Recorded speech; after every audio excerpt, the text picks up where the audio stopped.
went to go like catch the bus. Right. Well, it was on 6 a.m. and then 6:30. Ah, so okay. That's why you were up early. I guess so. Well, we started school very early in Connecticut, where I grew up. Anyway, so you were like, how did you sort of come to be involved in Pokemon? You know, like, because again, at the time, a lot of sort of the anime that we were watching was being dubbed in Canada, and it wasn't necessarily as like well publicized as Pokemon was. So how did you sort of come into that job? I was working on Slayers actually. Oh, and, okay. The people who were producing Slayers, who were recording it, got Pokemon and asked me to audition for that as well. So that's awesome. That technically is how I got into that show. Really, I mean, I know that it's anime, but it didn't really seem like anime because totally we were agree. a lot of anime that I've worked on. We were, who knows whoever saw it. You know, you have to scramble around, and it's still that way. That anime, you have to kind of find your own way, and then you find friends who've seen it, and you tell your friends, and that's how you kind of pass it around. Being on TV made a huge difference because everyone could watch it. And it wasn't cable, it was on TV at the time. So it was much more accessible. Absolutely. But in the bigger picture, I started acting when I was 5, and I did plays all through elementary school and high school. I went to college and grad school for acting. Nice. I toured the United States, the mainland, with several acting companies for a few years, actually. And so when I moved to New York, I was an actor, and I was doing TV and film and commercials, and I guess kind of voice work was just an arm of that. So it was just something that I kind of came into. Not necessarily, I've always loved cartoons, but not necessarily wanting to do that, but that's just something else that I was doing. That's awesome. Yeah, Slayers is one of my favorites. Super fun. Has anyone seen that show? Have you guys seen Slayers? It's really it's wacky. So good. Yes, really, really And you fun play show. Amelia in Slayers, who's such a great character.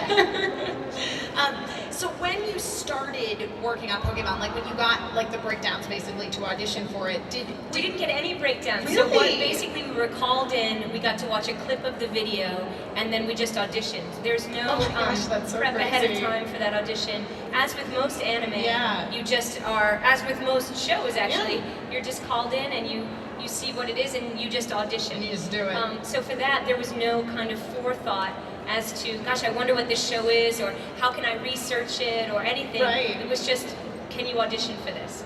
So there was no prep at all, or thought as to like, I hope I get this show.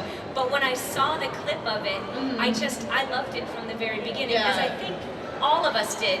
And 4Kids was so clever to send out those mailers. I don't know how many of you got those in the mail before Pokemon came on, but it showed a little clip of it, and all of us, I think the simplicity and the color, something about it just grabbed us all, and it grabbed me too, and I was just hoping that I was cast on the show. And luckily I was. Yeah, fortunately. Yeah. Now, when Pokemon started airing, did you start like to feel how like popular it was and what an influence it was having on people right away? I don't think so. No. We started in maybe April or May of 1998, and it aired in September. And then I think by Christmas, so December at some point, I could see kids playing with their Pokemon cards on the bus, and you could feel that people were talking about it. But when you're alone in the booth, you have no idea what's going on. And even watching it, I was recording it on my VCR every morning also.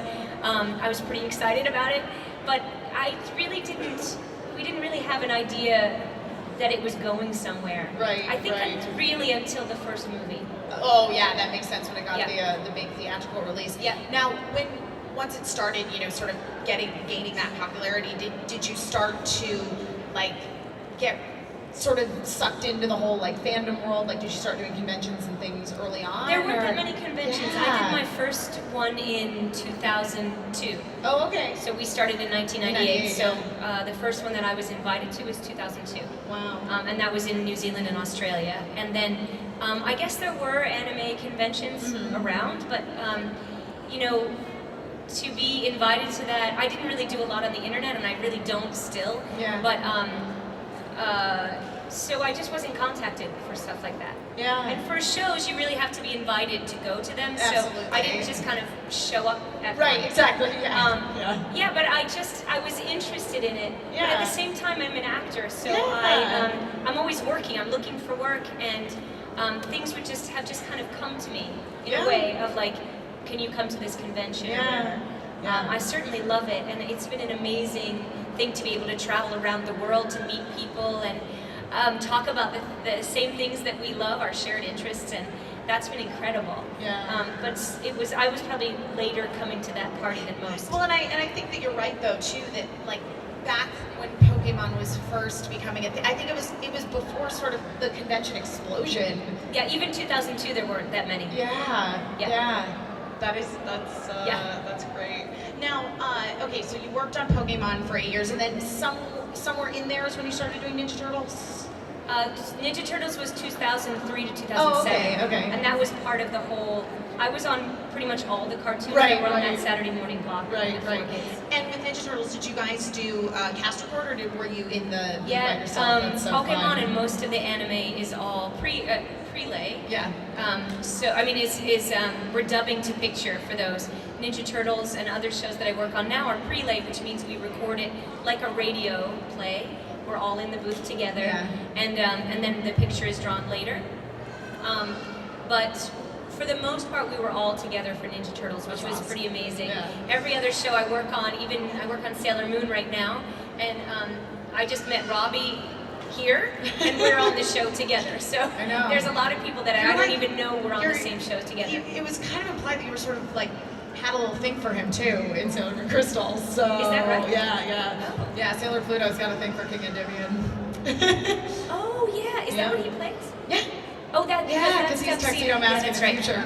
So when I go into work, I only see my lines. So I haven't even seen the full episodes yet of any of those shows, so I kind of get a short backstory right before we start. I guess, you're right about that. Sometimes we do 6 episodes in one session, absolutely. So for me to remember what happened, I have no idea. Which is a shame.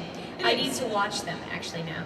It's really good. I'm full of Sailor Moon knowledge. Yeah, that's good. I need that. I definitely need that.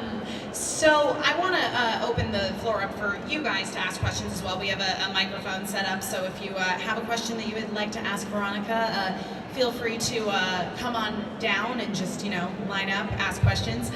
In the meantime, I will say in terms of the various Pokemon that you have worked with, so to speak, as and you did the voice of the Pokemon as well. I did. Yeah, I played Diglett and Sentret. My daughter and I were both Sentret. She was very small for that. And then Goldeen and I don't know, some other ones. There's a lot of them now. There's a lot of them. Yeah, well also a lot of things you're just thrown into doing it in the booth. So you kind of like, oh, can you do that today? And then a lot of the Pokemon sounds they reuse. So I might have played one Pokemon for a lot, but I only did it one time. Like it shows up in you just had to record like a little bit that one time that they were able to sort of loop and keep working with. Do you have any particular Pokemon that either you personally like, or that you liked the relationship that Ash had with them or whatnot? Pikachu, of course. I think classic. You know what I love? One of the things I love about Pokemon is that it's kind of real. I think the relationship that Pikachu and Ash have is like you and your younger sibling, or you and a pet, and even as a parent to child, it's a really nice close bond that they have, and I think we all have learned about getting along with others a little bit more because of their relationship. Nothing is ever smooth, and you never get along all the time, and I think that was something that was really special about that. So it seems a cop-out to say my favorite Pokemon is Pikachu, but it is. I love pretty much everything about Pikachu. Did you ever have people like asking you? Because I know watching it as a kid, I was like, I would get so frustrated with Ash sometimes. But as an adult, I can appreciate like how real that is. Yeah. I mean, I've watched the show, and so I guess I can agree with you on that. But doing it, when you're acting, you are the character, and I think that Ash certainly got frustrated, but at the same time, he really wanted to work with Pikachu. He wanted to win ultimately, so he was always trying to figure out how to get along and how to make it work out. Which I think we all do in our real lives. Too. It's very true. Hello, young lady. Hi. What's your question? You can, Get nice and close to the microphone. You can move it down. Yeah, there you go. That'll help you out. So I noticed that you did the voice of Ash and May in the same season. Was it difficult to play both the protagonists, boy and girl? When it's not very difficult when you're dubbing something to play 2 different or 3 different characters in the same scene. One of the great things about playing Ash and May and Ash's mom is that we would record all of Ash's lines and then all of May's and then all of Delia's lines, so that really I would have someone to talk to in the scene, and that made it excellent.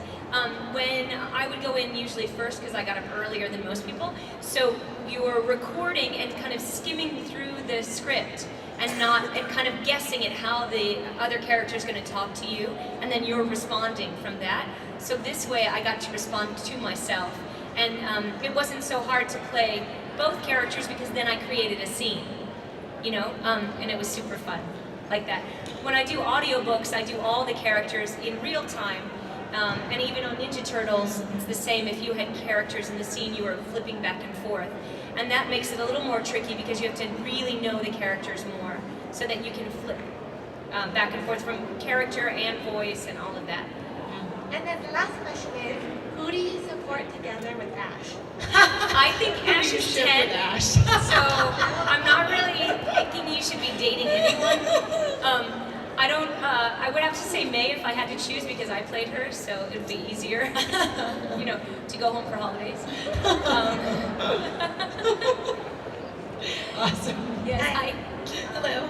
Regarding your Ash voice, how did you get his voice? Oh. And also, I guess at the end of your Ash voice acting shift, was your throat ever sore? So we got to watch a clip of Pokemon when we auditioned, and they wanted the voices to be similar to that. So the choices that I made vocally were similar to what were the choices originally done in Japanese. My brother was 10 at the time, and so I also had a recording of him to say, this is a 10-year-old boy, this is how he sounds. Because they weren't so, I think everyone was a little bit nervous. They didn't know that they wanted a woman to play Ash, nor did they know if they wanted a boy to play Ash or a guy, or, you know, so there were so many things that they were afraid of what they didn't want that I don't know if they knew what they wanted. And so in a way, I just had to put my best voice forward, and just luckily it was chosen for that. But I based it on that. I also like to think of Rudolph in those stop-action Christmas specials. Oh, the Rankin Bass specials. And Spritle from Speed Racer. Those 2 voices kind of make me think, I mean, she thinks I'm cute, is kind of Rudolph. Yeah. Which isn't exactly Ash, but he was a little more nasal in the very beginning until he was allowed to kind of settle where his voice stayed. I have trained vocally for many, many years, so I don't normally hurt my voice because I warm up and try to take care of it. When I have a cold, I'm able to kind of shift my voice above. You know, Ash is kind of in here, which is not the most vocally hygienic choice, but if I have a cold, I can make him a little higher, maybe, or, you know, maybe move him around a little bit so that it's in the same ballpark. But if I have some kind of problem, I can shift it around. I hurt my voice more here at a convention because I haven't warmed up and I'm goofing around too much. So this is where I have to be more careful, to be quite honest with you. But in the booth, I'm more protective. Yes? Great question. Hi. How did you feel when you got accepted to be Ash's voice actor? First of all, as an actor, I love to work. So when I get cast as anything, I'm super excited. But there was something about Ash that I just loved from the beginning. And they had said, oh, this show's gonna go on TV, and we were all like, all right, well, we'll see about that. But just the idea that I could play this boy who is 10, who is so positive, and I don't know, I just love his energy, and it became more and more so in the 8 years that followed. But I was so excited to get that job, and it was hard work. We did some of the episodes probably 5 times. We went back and re-recorded lines, and I loved every single day that I went into work. Great question. Hello. Great cosplay. Hello. Hello, Ash. Hi, Ryan. How's it going? Pretty good. My question is, Yes. could you do the voice of Ash for me, please? Could I do it as what? Ash. Just say Just something? Say something as Ash. Yes. Oh, great. Hey, this is Ash Ketchum, and I'm super psyched to be here at Amazing Comic-Con Hawaii!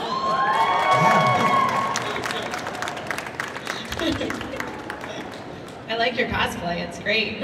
Awesome. Hello. Hi. Couple quick questions. Do you ever fool around with the voice outside the real world, just to mess with people for funsies? I will say my real answer to that is no. I never like say things as Ash. I do use a lot of different accents, and when I often am doing different accents all the time. Although I hesitate when I'm ordering food and then I have to go pick it up, because then I have to show up and do the accent in person. But when I'm on the phone, I always do that. Or when I'm answering my phone at home, and I know it's not someone I know, I do different voices. But lately, when I'm playing Pokemon Go, I do like, I got a Poliwhirl! And it's hard not to do that. So then I do. One more. Let's see. After almost 20 years, do you think we'll ever see Ash hitting 11? Does he need to grow up? I do think, Ash, no matter what, he has matured. But ultimately, I think Ash kind of, as a 10-year-old, represents that 10-year-old inside all of us that never changes. When you're 10, everything is possible. There's like what you want to be when you grow up. You don't have so many chores, you don't have so much homework.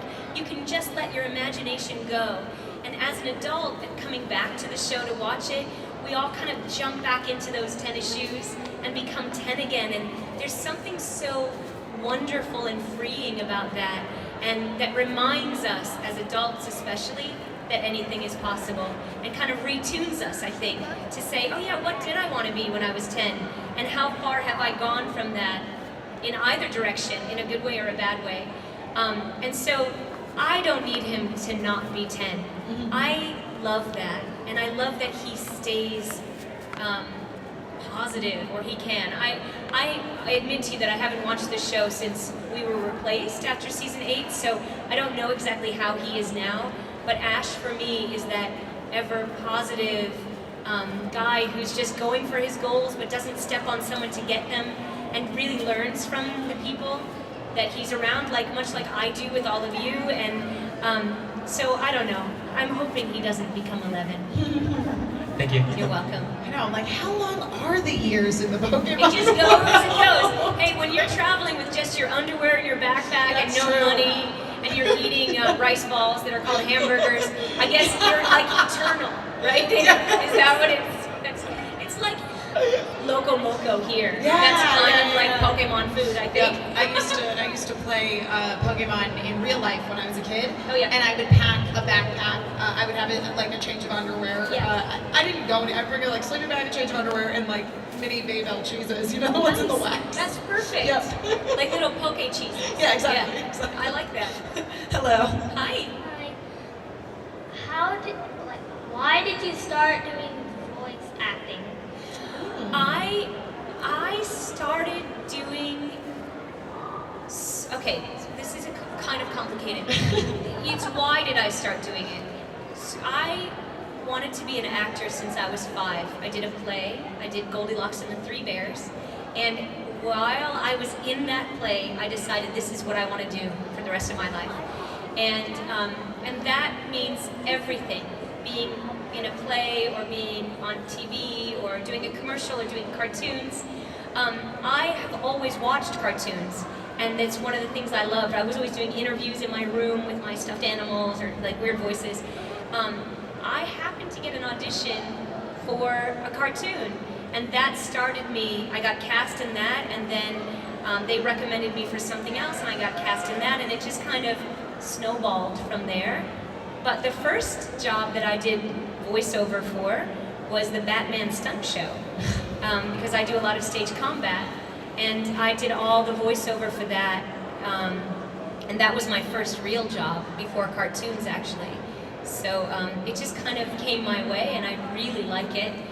And luckily, more jobs have come my way. Thank you. You're welcome. Thank you. Hi. Hello. Yeah, you can. Yeah, it's like you'll need to adjust that. How'd you got that gig on that episode of Conan? So I have an agent in Los Angeles, and through my agent, they said, can you audition for Conan? They're doing an anime special thing for the San Diego Comic-Con last year, 2015, I guess. And oddly enough, I was in a hotel, in a lobby of a hotel in Montreal, and I had to do that audition right before I went to the airport. So I'm in the corner of the thing. They said, just record stuff. So I was like, let's see. Yeah, this is great. I'm not sure about, and doing weirdo voices in some thing I made up, and somehow I got cast in that. So it was pretty lucky. I didn't ever meet Conan. I recorded that from home.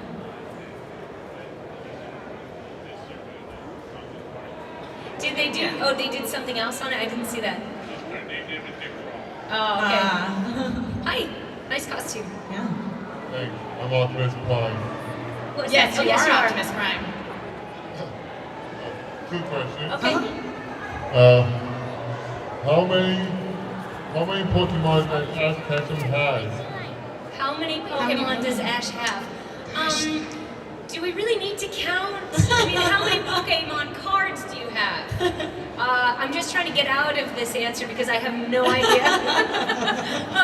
I don't know, actually. I never counted. Yeah. He would catch them, have the however many he was allowed to carry, and then send the rest I was to gonna say, Professor Oak's farm. And he also had a habit of like catching them and then like releasing them into the wild. Sometimes. I don't know the answer to that, actually. Maybe someone else does. A lot, but Does not somebody enough. know how Do many you know? Ash has? Oh, you're looking it up right now. Okay. Okay, you come All tell right. me when you figure it out, What's and your I'll let second everybody know. question? You're my fact checker. That's good. And then what's your other question? One more question. Uh-huh. Is it okay that Justice League and the Avengers protect Pokemon from evil? Yeah, I That'd think be as great. many people who can protect Pokemon from evil, we need all we can get. Just like in the real world, we need all the people we can get to protect our animals and our environment from evil, which means pollution. Yeah. So yes, I think that's great. Yeah. Thank you. Yeah. Hello. Hi. Alright, what are your thoughts on the 4Kids edits of Pokemon? Like how they change up some of the things in the show? How 4Kids change things from the original Japanese into the English version. English dub? Yeah. My thoughts on that? I think I never saw the original show, so I don't know specifically what they changed.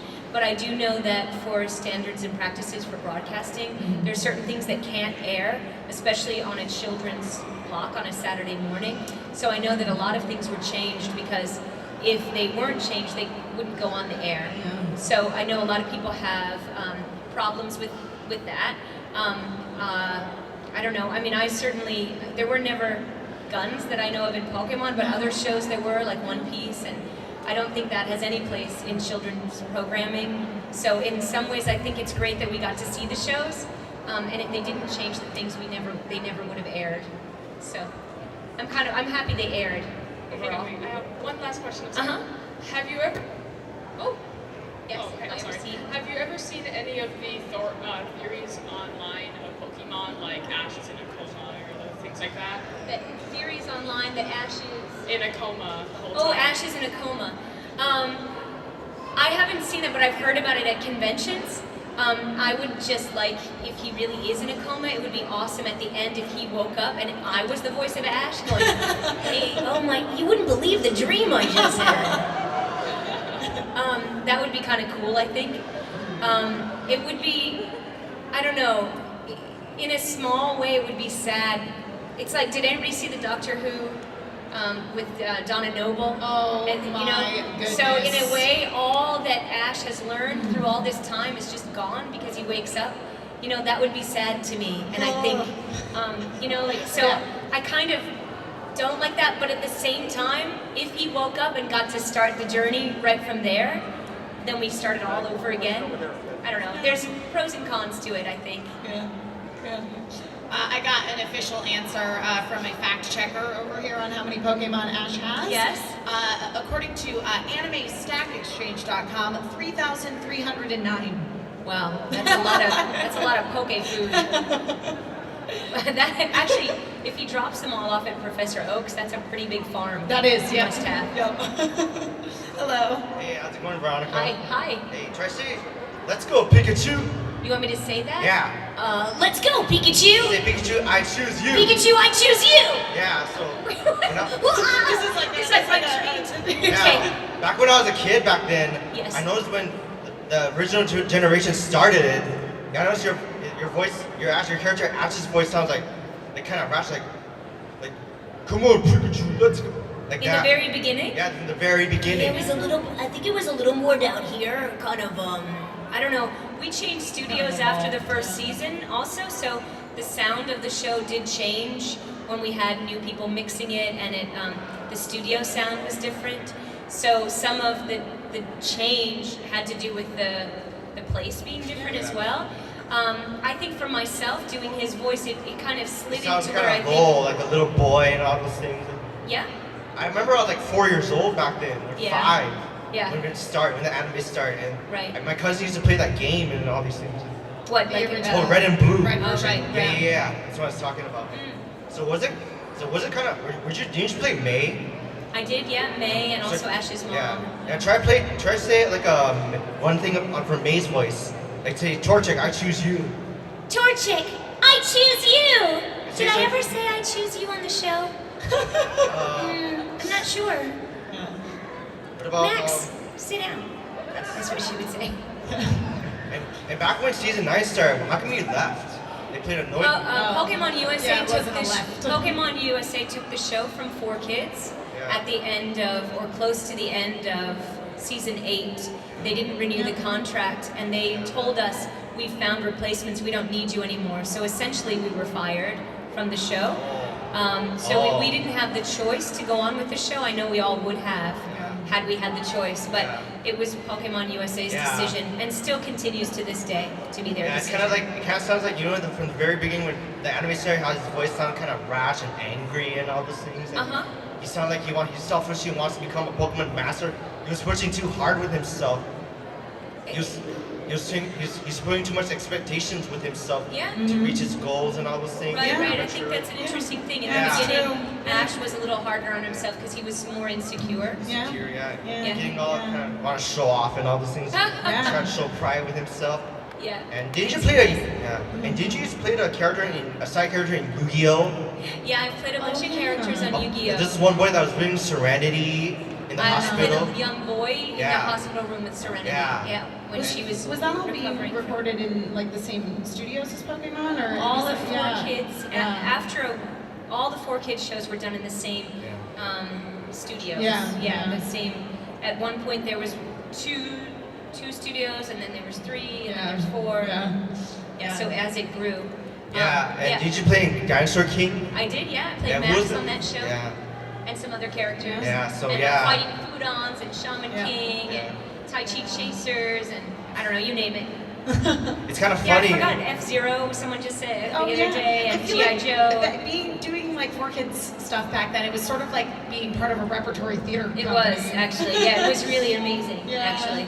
Yeah, it's funny how Ash left a lot of his Pokemon at Professor Oak and all those things. Well, you can't carry that many Pokemon. You can't carry much Pokemon. You also get new Pokemon and all those things. I was a fan of Ash Ketchum since growing up time. Fantastic. Say thanks, Thank you very much. Say thank you and say bye-bye in your Ash voice. I'll see that at the end. Awesome. Hello. Hi. You got it. You know to tilt that microphone down. What's your question, buddy? Hi. How do you feel when there's like more seasons of Pokemon? Oh, how did you feel getting to do so many seasons? Do you mean that it just keeps going on and on? Right now? Yeah. Well, I guess my bigger answer to that is that when I was working on the show, we never knew that there would be another season until the season ended. So in the first year, we ended in the middle of December, and we didn't find out that we were having another season till maybe January or so. And then after a while, we would find out at the very end that it would go on.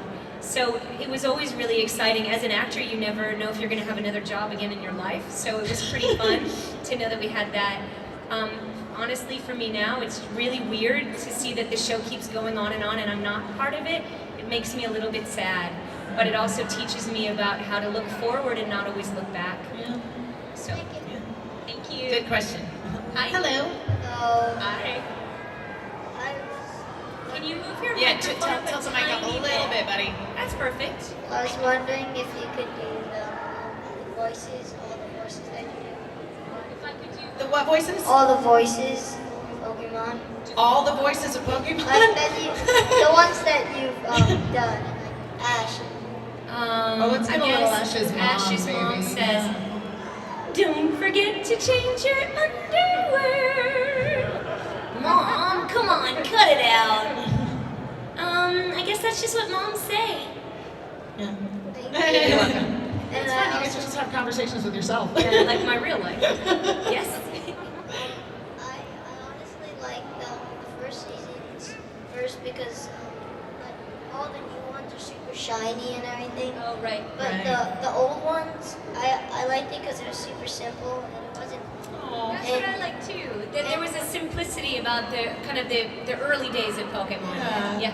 Like the anime, now all the anime are really shiny and Yeah. they're really crazy, like and pictures. And, Yeah.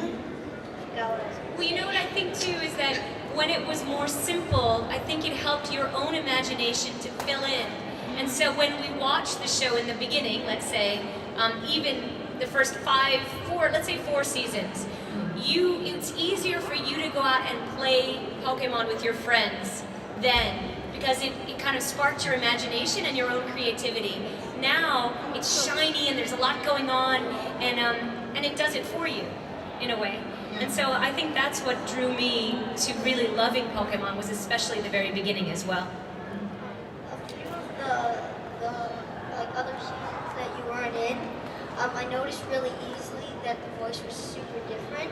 Yeah, the Even show's though- different, yeah. Even though the voices sound the same, Yeah. I think your voice has like a really unique Ash. Oh, thank That's you. really hard to do. Thank you very much. I like to think that this show had a lot of heart before. We all worked really hard and loved it so much. Maybe that's different now. I don't know. Thank you. Yeah, good question. What's your question? It's pretty simple, but did you do any Pokemon voices? I did Yeah. Diglett and Sentret and Goldeen and some other ones too. Can you like do them? Can I? Diglety, Diglety, Diglety. Sentret, Sentret. Goldeen. How about that? That was awesome. Thank you. You're welcome. Thanks, you guys. Hello. Hello. Hi. So you've seen most of the original ones you've done, then? Say that again? You've seen most of the original episodes that you've done for the most I part? have seen a lot of them because I watched them and my daughter was little and I made her watch them, so I have seen some of them. Then in your opinion, between the episode when Charizard, Butterfree, and supposedly Pikachu, Right. which one is the most sad in your opinion between those three? I think, I think Butterfree is the most sad because that really letting go, and he really let go, I think it's the most sad. And as an adult, I have more loss in my life than when I was 10, let's say, and so I can feel the impact of the loss and also the importance of letting go. So for me, it reverberates more strongly than the other two. Thank you. You're welcome. I just got an emotional, like, chills in my body, like, remembering that episode. I've seen it recently. It It's is, still really sad. yeah, but it's, like, beautiful. Yeah. We all have to learn to let go. Yeah. And I think it was a great episode for kind of one stone in the path to letting us all understand that. Hi. Hi. Do you have a favorite episode? My favorite episode is the first episode. I love that Ash is in his pajamas. I love that his hair is tousled. I love that he's late. I wake up late. I really love the beginning of that adventure. I think all of us, when we watched that episode, we had no idea the journey we were about to start together. Yeah. And I love it for that. I mean, here, 18 years later, after that first episode, here we are talking about that. And it remains to this day my favorite one. Thank you. You're welcome. Hello. Hello again, Ron. Hi, nice to see you. If you want, you can take it out. Yeah, It's you can too take it short off the for you. stand, yeah. Would you say you had a favorite evolution and or legend? Ho-Oh is my favorite legendary. It's sparkly and in that shiny, sparkly way. Yeah. Not shiny, but like, you know, things coming out of its tail. I like that.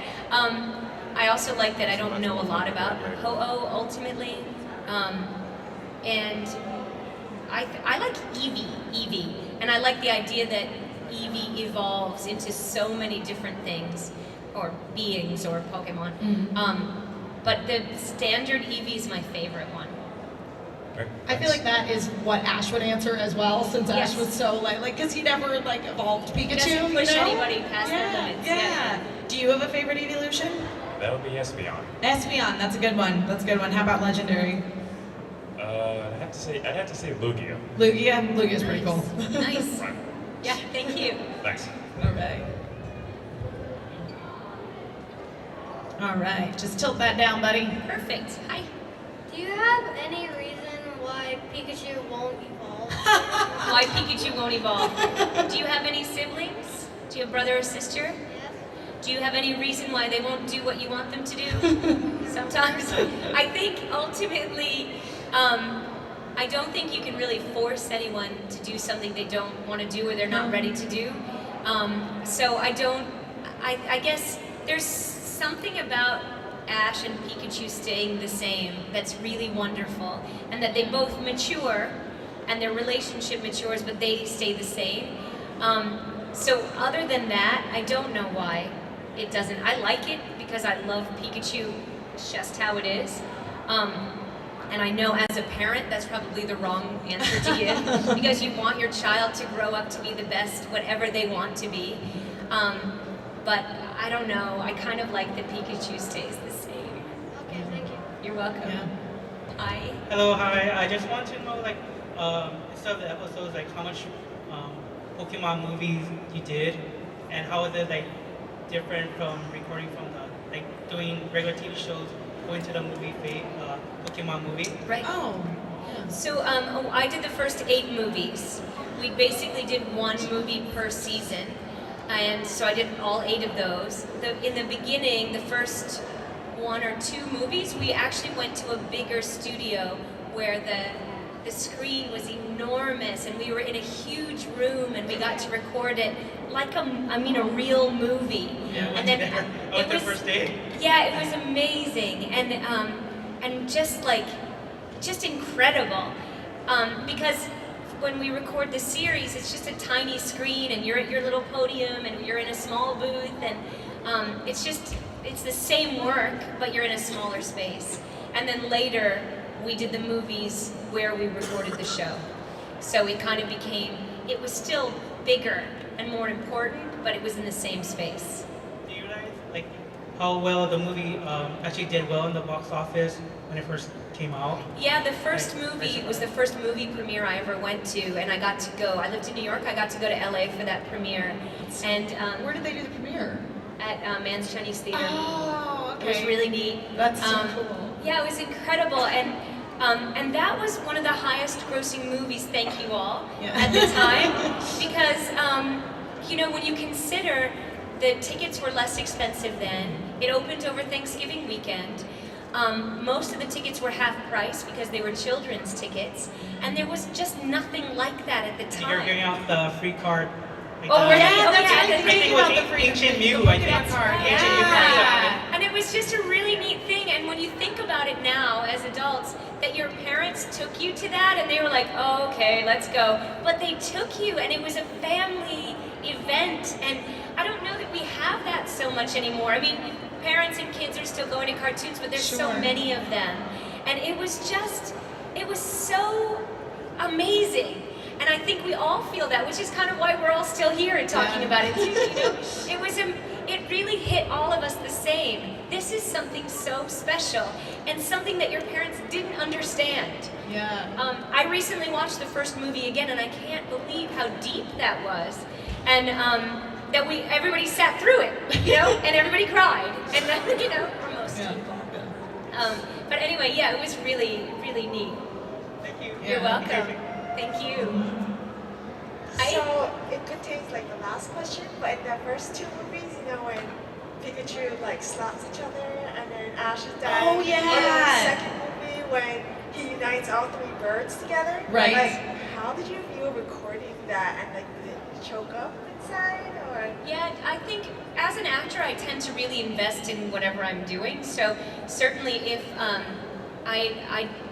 I certainly was very moved by what was going on, as Ash would be.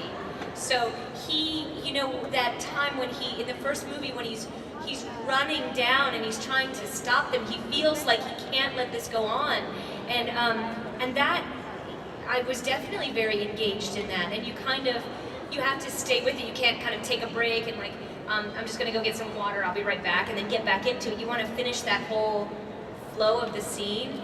And the hard part is that you're only doing your lines. So in the parts of the movie, like towards the very end when Ash is kind of passed out, I didn't have any lines, so I didn't see that part until I saw it in the movie theater. But as an actor, I kind of bring the through line together. And I found it incredibly moving. In a lot of the movies there was that, and even in the movie with Celebi, where they're putting him in the water and trying to bring everything, it's incredible that there can be something with so much depth and emotion, and it's just for kids, you know? So, yeah, definitely, I was moved by that. Hey, Misty. Hi. How does it feel going from something like Pokemon, where you get to see it from the beginning, to something like Sailor Moon Crystal, where it's already got this huge fan base? Yeah, being part of Pokemon from the beginning was great because I was figuring it out all along. I just started on Sailor Moon and I didn't watch a lot of it when it was originally on, so I'm really, really popping into that whole universe. And luckily, when I go in to record, they kind of give me the backstory of what's happening in that episode, and a lot of times we do maybe 6 episodes at once, so it kind of all gets lost on me, and I don't have a great understanding of the show as a whole. And I really do pick up more of that when I come to shows. I find out more, I try to look it up and learn more about it.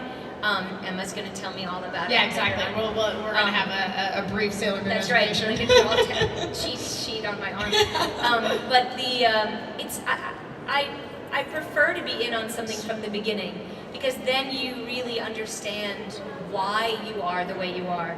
Here, I've I guess made it up in a sense from the information that's been given to me. And also the way Sailor Pluto sounds is dictated by the people in Japan who have a say and the people in America who have a say, and it's very much how she sounds and how very detached she is not how I came at it.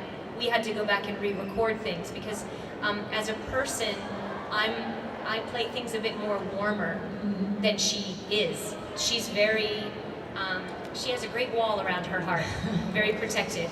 And that's harder for me to do, and we have to really work on that. Yeah. Hi. Hello. Hi again. Let's see. For Pokemon Go, which of the 3 teams are you? How come? And then could we get a team shout out here at Ash Voice?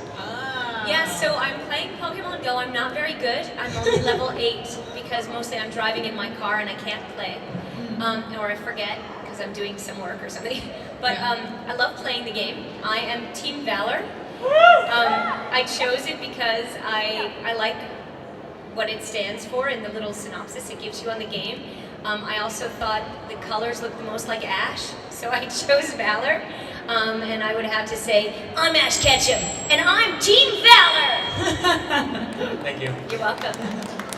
And I really prefer to say Team Taylor, like we can all be on the same team together. So I have a friend that join my team. Yeah, I have a friend that's all about team harmony. Yeah. Yeah, all of us getting along. Is it okay to ask some more questions? One more would be fine. So did you hear about the when you were in 2000? There's that musical called Pokemon Live. I saw Pokemon Live. Yeah, it's funny they use a man. You know what I'm saying? It's. What's that? I saw that when I was a kid. I was did you? Yeah. It's funny they use Ash as a man. You know what I'm saying? It's weird to see Ash as a dude. Yeah, not a woman. And a couple of the people from Pokemon Live joined the Pokemon Yeah. cast actually. I couldn't even recognize Ash when he was up there. That's right. Yeah. He was a tall man. Yeah. Remember? I got a picture with them. I thought it was the funniest thing. Yeah, I like that. Yeah, my favorite was Pokemon was grass Pokemon. You know what I'm saying? Grass Pokemon. Yeah, say Trico used Bullet Seed. Like, I like Trico. I've always They're had sick. lizards too, so Trico's one of my favorites. yeah, I was gonna say Trico use your Bullet Seed.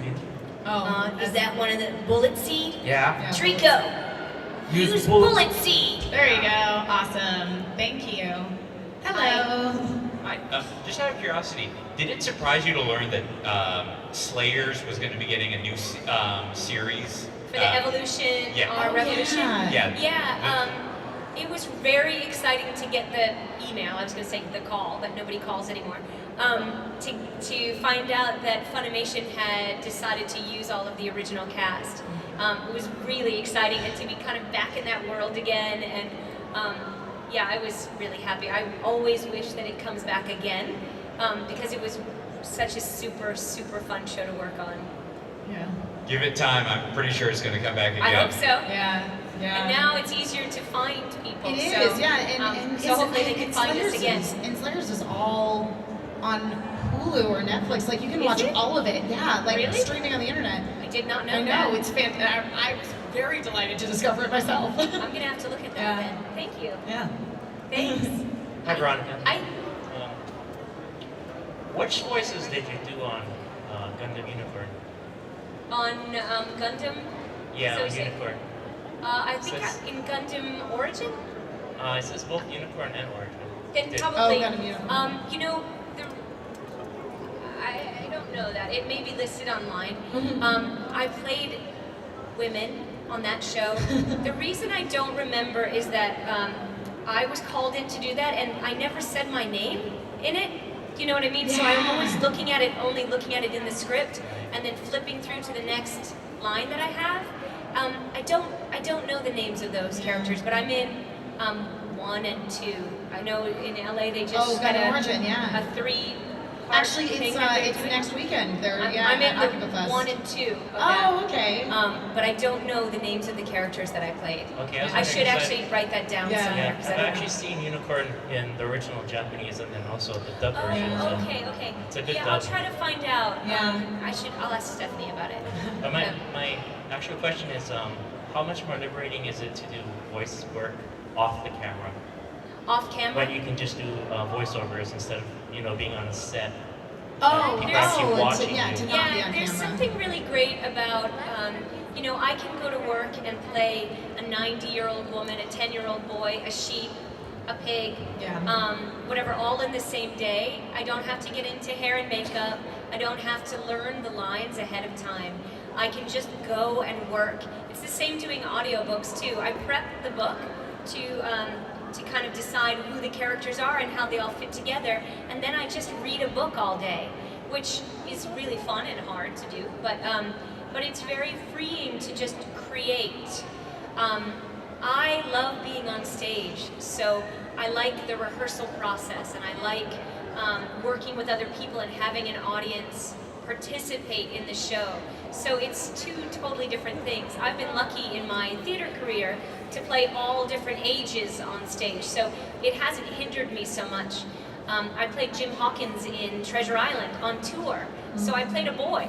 I played old ladies and children on stage, so I don't have that, I have a certain freedom of where I'm cast. In TV, this is it, so it is limiting depending on what they're doing. So to do cartoons or other voice-related work is amazing and quite freeing because you can create anything that you want and you're not limited. So I do, in that sense, prefer the unlimited creativity. Okay. Yeah, because I remember back in the 90s when Batman the Animated Series came out. Yeah. They did like a special behind the scenes and they showed how crazy they could go with the voices and just the mannerisms. Everything was so like accentuated that you never see on like actual film. That's right, you can't. Because also, you know, even if I'm doing Ash, I'm kind of, you know, it's all kind of weird. And if I'm on camera in Law and Order or something, you can't be like, otherwise you're like the weird hag who lives under the stairs and casts spells or something, you know, like that's very limited. And so it is kind of great to be able to get in your character, because as Ash I can, you know, get down here, Amelia's up here, and just so, I don't know, and you can't be like that on stage, really. Yeah. The weirdo aunt, maybe, but, so yeah, and it is amazing how you can, I hate to be filmed when I'm doing voices, because then it is limiting, because then you're more self-conscious. Right. All right, thank you. Thank you. Very good question. Awesome. Do we have any other questions? Because I think we're close. We're just about to wrap up here. Do you have any new projects that you're working on that you're able to talk about? Because there's a lot of non-disclosure agreements in voice acting. Yeah, I'm working on a show for Nickelodeon called Welcome to the Wing. That comes out next year. Nice. I'm working on a show for Sprout that I don't know if they know the title of it, but it's a children's show that has to do with traveling around the world. That comes out next year, and whenever I know the name of that project, I'll put it on, I don't know, I have Facebook and Twitter and Instagram, and at some point my website will be back. Sure. But anyway, most of my updates I put on Facebook. I'm doing Sailor Moon. Yeah. They just announced at the Sailor Moon panel at New York Comic Con that the next Moonlight Party will be November 11th, which is when the new season Sailor Moon S will start being on Hulu. So I'm excited. Cool. I don't know what a Moonlight Party is. So Viz always does a thing when they release new episodes dubbed on Hulu, where they like stream from the offices and do like Sailor Moon trivia, and they always have like mocktail recipes and that's neat. It's really fun. So when is that? The 11th? Yeah, November 11th. I'll be in Australia, but I'll watch it from I was gonna there. say we usually hang out in LA. If you Is that right? one of our Oh, well, LA let me Moonlight know, parties. actually. Yeah, definitely. I'll be in Australia for that, but I'll be down under. I'll listen to you then. I'll stream it. Gosh, I don't know. I'm doing a lot of other stuff. I have audiobooks every week. I'm recording something, and so I'm pretty busy. Yeah. And like I said, I'm trying to update I'm the Veronica Taylor on Facebook, and at the Veronica T on Twitter and Instagram. So find me there, and then I can find you. And find her over and I'll on be the at Nigel my floor. booth the rest of today, so stop by if you'd like. Yeah. Gosh, I think that's it, really. I'm so thrilled to be here and spending time with you all. Thank you for taking a moment and coming here to share this time with us. Let's have a thank big round of applause. Well deserved. Thank you so much.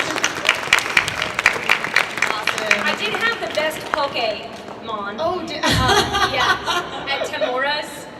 Where's that? Tamura, it's near Kailua. Oh, okay. At that Tamura's. Okay. And you go in the back of the liquor store, and they have the great poke back there, and it really was the best. So there's nowhere else I could really do that joke and that you'd understand. Yeah, it's true. No, that's very specific to Hawaii. I know. Anyway, thank you guys so much. Yeah, thank you guys so much for coming.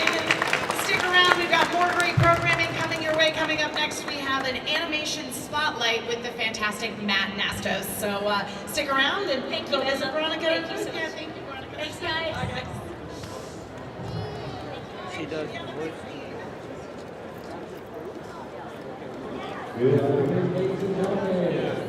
It's almost time for our next panel, but first we want to remind you all of our wonderful voice actors, Josh Middleton, Robbie Hayman, Trey Chase, and Veronica Taylor are signing now. Good luck to my folks. So make sure you have a bit of booth while you have a chance to get those autographs. Also, our next panel on the main stage next to our turned-off area with the radio station in the back of the hall. We are going to be featuring the Disney Showcase with the featured company mostly lovable Matt Nastos. This is the Matt Nastos telling you wonderful stories about his time in Phineas and Ferb. And okay, we're going to be meeting right outside, guys. the upcoming Florida. Head on over to the main stage now for the Disney Showcase with Matt Nastos. Thank you.